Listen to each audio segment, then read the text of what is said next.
예수 그리스도를 맞이하는 그런 부류의 사람이 있는가 하면, 충분히 예수 그리스도를 알고 당연히 예수 그리스도를 주인으로 구주로 맞아들여야 함에도 불구하고 그리스도를 배척하는 그런 두 부류의 사람들이 있습니다.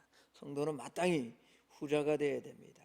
오늘 멀리서 어디서 구체적으로 이 사람들이 예수님을 찾아왔는지는 정확하게 알 수 없지만, 분명한 것은 먼 지역에서 왕 대신 그리스도가 이 땅에 하늘 보좌 버리시고 오심을 경배하기 위해서 왔다라고 그렇게 기록합니다. 이 부류에 오늘 예배드리는 저와 여러분이 포함되고, 그렇게 기쁨으로 이 땅에 오신 그리스도를 맞이하는 복되고 즐거운 성탄이 다 되시기를 먼저 예수님 이름으로 축복합니다. 우리의 왕이 나셨습니다. 저와 여러분을 위해서 오셨습니다. 구약의 선지자들이 오시리라 예언하신 그 주님께서 육체 몸으로 이 땅에 오셨습니다. 많은 사람들이 요 날이 25일이 예수님이 탄생하신 날이다 라고 그렇게 알고 있습니다만, 사실 성경을 조금 더 깊이 살피면 정확하게 12월 25일이 예수님이 탄생하신 날은 아닙니다. 아닐 가능성이 훨씬 더 높습니다. 그러나 분명한 것은 이 날이 아닐지라도 중요한 건 그분이 이 땅에 오셨음을 오늘 축하하는 날입니다. 그래서 전 인류가 다 12월 25일을 그리스도의 날, 그러니까 노엘, 뭐 그리스도가 오셨다는 거죠, 프랑스어로. 그리고 또 우리가 찬송하는 것처럼 메리 크리스마스라고 하는 것처럼 주님 오심을 찬양하는 겁니다. 분명한 것은 주님이 하늘 보좌 버리고 저와 여러분을 위해서 육체의 몸으로 이 땅에 오셨다라는 겁니다. 특별히 오늘 본문의 말씀처럼 미가 선지자의 예언처럼 베들레헴 에브라다 작은 고을에 성탄의 놀라운 역사가 있었다. 화려한 도시가 아니죠. 대단한 그런 사람들이 아닙니다. 이게 뜨거운지 제 얼굴이 굉장히 화면에 밝게 나오네요. 그렇죠? 춥지 않으면 온풍기 하나만 좀 꺼주세요. 추우면 또 좀 켜주시고. 갱년기인가요, 제가? 얼굴이 막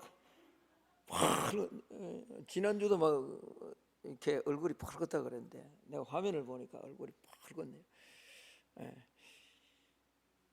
화려하고 휘황찬란한 도시에 주님이 오신 것이 아니라 베들레헴이라는 작은 마을에 주님이 오셨다. 자, 이렇게 오신 왕이신 예수님을 우리가 지식으로만 아는 것이 아니라 저와 여러분의 인격 안에, 삶 안에 깊이 또 인격적으로 초청해야 된다. 내 삶을 온전히 지배하고 내 생각을 지배하고 내 인격을 지배할 수 있도록 인격적으로 그 주님을 초대해야 된다라는 겁니다. 사랑의 왕이시고 평화의 왕이신 예수님을 내 삶의 손님으로 그냥 모시면 안 됩니다.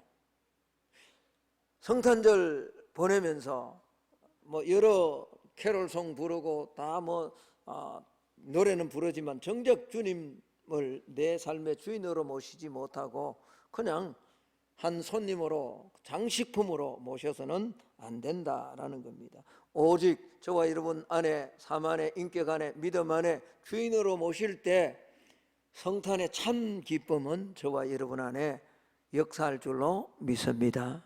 그래서 인격적으로 주님을 모셔야 된다. 여러분 22년 한 해를 한번 돌아보면 저 여러분의 삶에 별로 기쁜 일이 많지 않았을 겁니다. 계속된 코로나 여파로 삶은 팍팍하고 어려움이 지속되고 있습니다. 이제 코로나가 끝이 나는가, 그래서 이제 좀 숨통이 트이는가 그랬는데, 러시아와 우크라이나의 이 전쟁으로 말미암아 세계 경제 위기는 지금도 온 세계를 힘들게 하고 우리도 마찬가지입니다. 어려운 삶을 살아갑니다. 정치적으로도 마찬가지입니다. 정권이 바뀌면 뭔가 좀 새로워지겠지 늘 기대는 합니다만 절대로 그렇지 않음을 우리는 매번 느끼잖아요. 끊임없는 서로가 서로를 공격하고 경쟁과 분쟁만이 피로감을 아주 많이 느낍니다. 정치를 듣기만 해도 피로가 쌓일 만큼 그렇게 경쟁과 분쟁만 있습니다. 자신의 주장이 옳다는 것만 내세워서 남의 의견을 받아들이지 않는 소통이 전혀 없는 그런 시대를 우리가 지금 살아가고 있습니다. 매년 12월이 되면 대학 교수들이 올 한 해에 대한민국의 상황, 사람들이 살아가는 정서, 또 삶의 상황들이 어떠한가를 다 종합해서 압축해서 발표하는 사자성어가 있습니다. 올해 작년에 21년의 사자성어는 묘서동초였죠. 도둑놈과 경찰이 함께 거했다. 그래서 쥐와 고양이가 함께 거했다. 그래서는 안 되죠. 고양이가 쥐를 잡아야 되는데 쥐와 고양이가 함께 거했다. 다 도둑이었다라는 이런 말이었죠. 그런데 올해는 이 대학 교수들이 뽑은 사자성어가 과이불개입니다. 과이불개. 이 과이불개가 뭐냐? 잘못되었다는 거죠. 그럼 잘못되었으면 뭐죠? 고쳐야죠. 참고로 과적 물탄계라고 뭔가 잘못된 것을 적시 안다면 고치는 것을 꺼려해서는 안 된다. 예수 믿는 사람도 마찬가지나 잘못할 수 있습니다. 넘어질 수 있습니다. 쓰러질 수 있습니다. 그러나 성령께서 저와 여러분의 마음 안에 감동을 주시고 회개할 수 있는 기회를 주시면 고치면 살아날 수 있는데, 과이불개란 말은 잘못했음에도 불구하고 불개, 고치지 않는다. 너도 잘못하고 나도 잘못했는데 뭐가 문제라는 거예요. 이게 뭐죠? 정치 지도자로부터 종교 지도자, 전 우리나라 전체를 지금 한 해 동안 뒤덮었던 사회 현상이라는 겁니다. 얼마나 힘들고 어렵냐고요. 잘못이 발견되었다면 고쳐야 됩니다. 그래야 희망이 있고 살 수 있는 거죠. 그런데 잘못을 알면서도 뻔뻔하게 고치지 않는다라는 겁니다. 이것이 우리 사회의 전반적인 모습입니다. 그러니 믿음의 삶을 살아가는 저와 여러분이 제대로 신앙을 고민하며 살아가는 사람이 얼마나 힘들겠냐고요. 시편 37편 73편에 시인이 고백하는 것처럼 악인들 때문에 그들은 고통 가운데 죽을 때는 좀 힘들게 죽어야 되는데 죽을 때에도 눈이 튀어나올 만큼 살쪘다가 편안하게 죽는 그 모습을 보면서, 악인이 덕시하는 그런 모습을 보면서 너무 고통스럽다는 거예요. 그게 얼마나 힘들겠어요. 얼마나 어렵냐고요. 사람들의 마음속에, 특별히 믿음으로 신앙생활을 하려고 하는 사람들의 마음속에 기쁨이 별로 없었다라는 겁니다. 그렇습니다. 어쩌면 이 세상 속에서 기쁨을 찾는 것 자체가 잘못인지도 모릅니다. 물론 우리는 이 세상 살아가며 잠깐의 모조품의 기쁨으로 기뻐할 수 있습니다. 주님을 제하고 뭔가 내 삶 속에 얻어지는 것, 찾아오는 것, 그러나 그것은 잠시 있다가 사라질 것이거든요. 근데 그 기쁨이 진짜 기쁨인 줄 알고 따라가는 많은 성도들이 있습니다. 그러나 여러분 기억하셔야 됩니다. 참된 기쁨은 하늘 보좌 버리시고 이 땅에 오셔서 우리 죄를 사해 주신 예수 그리스도 안에 참 기쁨이 있음을 믿습니다. 그 주님을 온전히 영접해야 된단 말이에요. 인격적으로 모셔야 된단 말이에요. 그냥 교회를 다니는 것이 아니라 그분을 내 삶의 주인으로 온전히 내가 내어드릴 때 비로소 참 기쁨은 우리 삶 속에서 계속 되어질 수 있다라는 겁니다.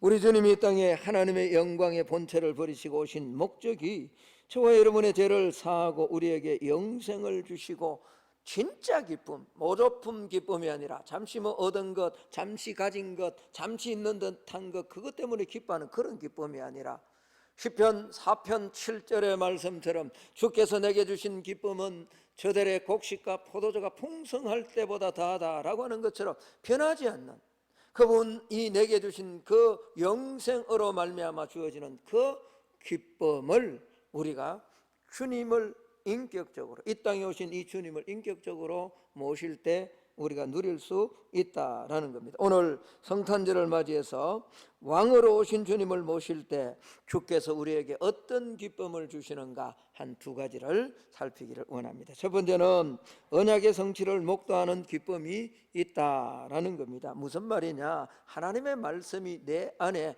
약속하신 말씀이 내 안에서 이루어지는 것을 체험하고 경험하는 기쁨이 있다라는 거죠.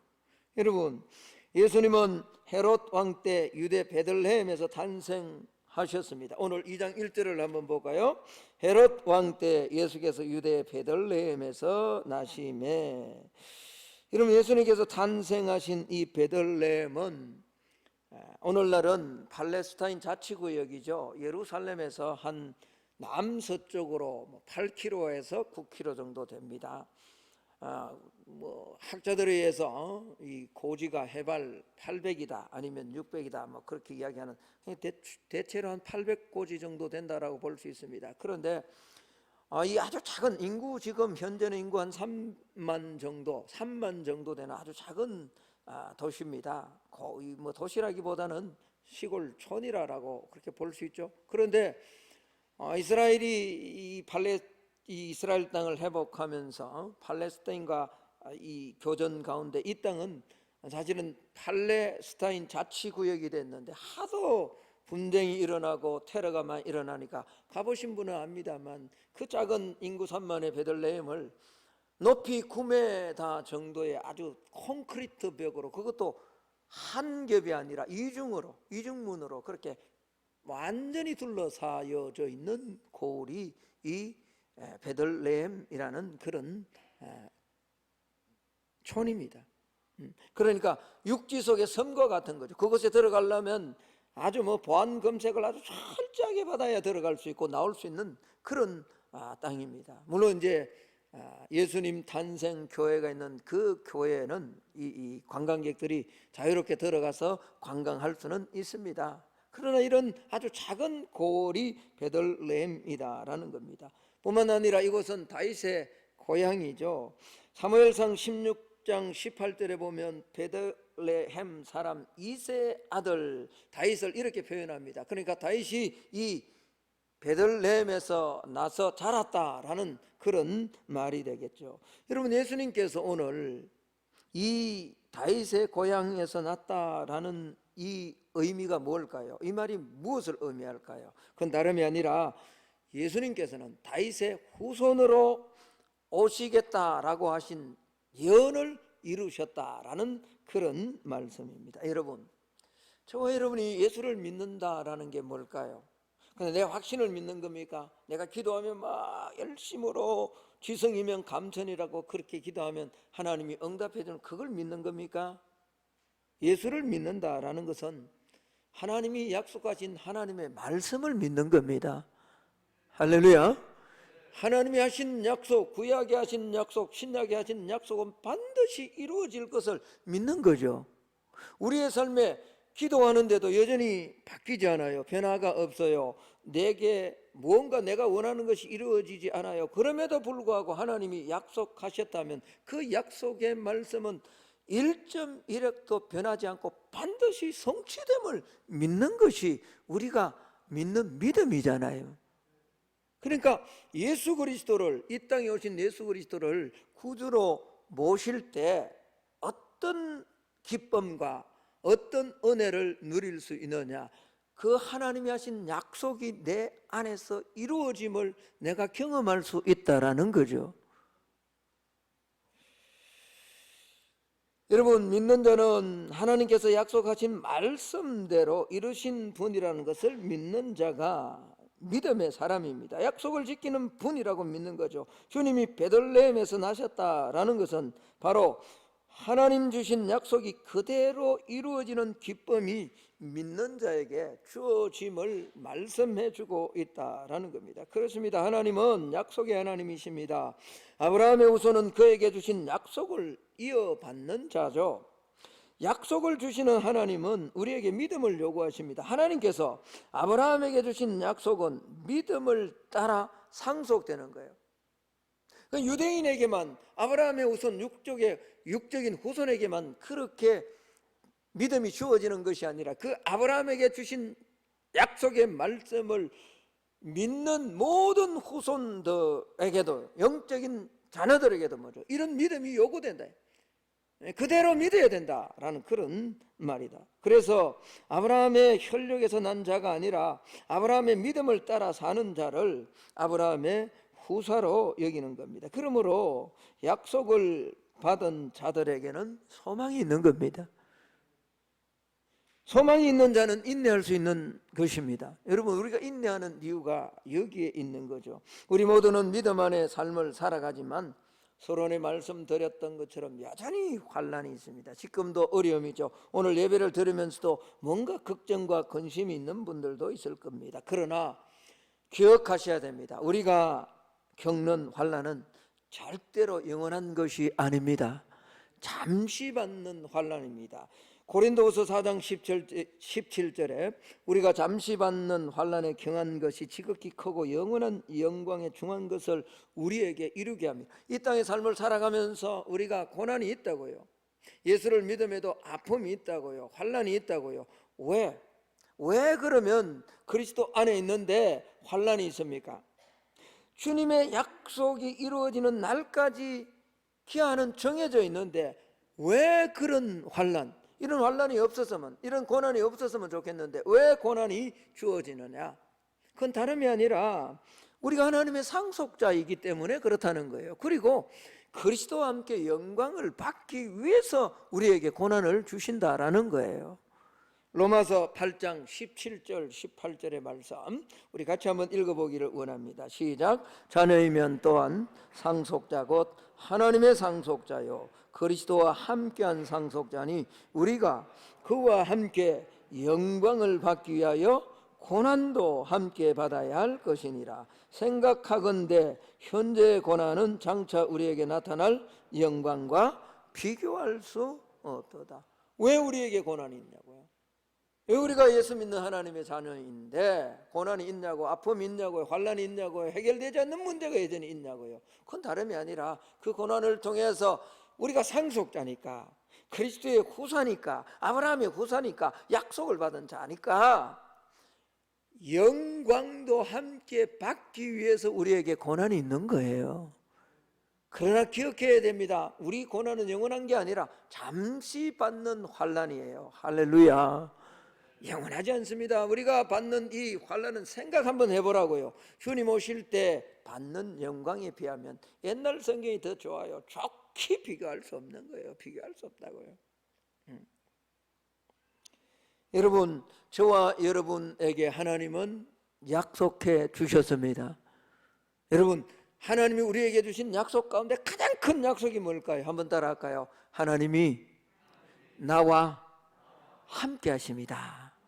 하나님이 우리에게 주신 약속 가운데 가장 크고 가장 고귀한 약속은 임마누엘의 약속입니다. 마태복음 1장 23절에 보면 보라 처녀가 잉태하여 아들을 낳을 것이요. 그렇죠. 잉태해서 아들을 낳아서 오늘 주님이 오셨고 우리는 성탄을 축하하는 거죠. 그런데 이 아들을 낳을 것이요 그의 이름을 뭐라고 하리라? 임마누엘요. 임마누엘은 임마라는 뜻이 아닙니다. 임마누엘은 뭐예요? 누엘, 엘은요 하나님이란 뜻이고요, 누란 우리란 뜻이요, 임마는요 함께한다, 위드라는 뜻이에요. 임마라가 아니고 임마누엘이에요. 가장 복 가운데 가장 큰 복은 환난이 있어도 괜찮아요. 육신이 좀 아파도 괜찮아요. 물질이 좀 없어서 힘들어도 괜찮아요. 여러분, 주님이 함께 하시는 것이 우리에게 가장 큰 복인 줄로 믿습니다. 하나님이 우리에게 주신 약속 가운데 가장 큰 약속이 뭐예요? 그건 다름이 아니라 임마누엘, 그분이 이 땅에 사역을 하시고 마지막 성천하시면서 우리에게 남겨주신 마지막 약속 또한 뭐죠?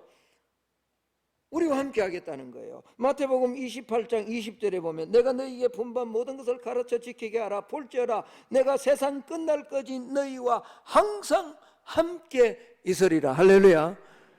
그러니까 여러분, 예수 그리스도, 이 땅에 오신 주님, 이 예수 그리스도를 인격적으로 온전하게 모시면요, 오늘 하나님의 약속이 내 안에서 이루어짐을 경험하고요, 하나님의 말씀이 내 안에서 이루어지는 기쁨을 체험할 수 있는데, 그 기쁨 가운데 가장 큰 기쁨이 뭐죠?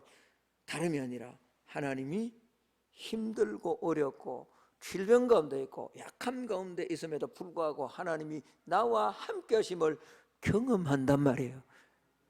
여러분, 이 은혜가 이번 성탄절을 통해서 여러분 안에 충만하기를 주의 이름으로 축복합니다.